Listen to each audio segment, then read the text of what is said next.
Olá, eu me chamo Patrícia Baltazar e eu sou radiologista nas divisões de abdômen e imagem informática na Emory University em Atlanta, Estados Unidos. Hoje eu vou falar sobre como criar um pôster educacional premiado pelo RSNA. Meu conflito de interesse é que eu sou Associate Editor do Radiographics Journal. O conteúdo que eu vou cobrir hoje inclui os tipos de prêmio, como escolher o Topic Mentor, o conteúdo e formatação do pôster e a excelência visual. Existem dois tipos de prêmio para pôsteres educacionais do RSNA.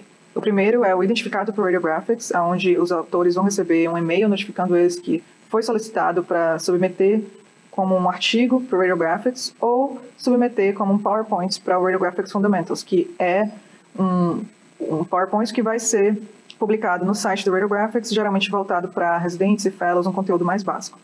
O segundo tipo é o pôster educacional premiado pelo RSNA diretamente, que são o Magna Cum Laude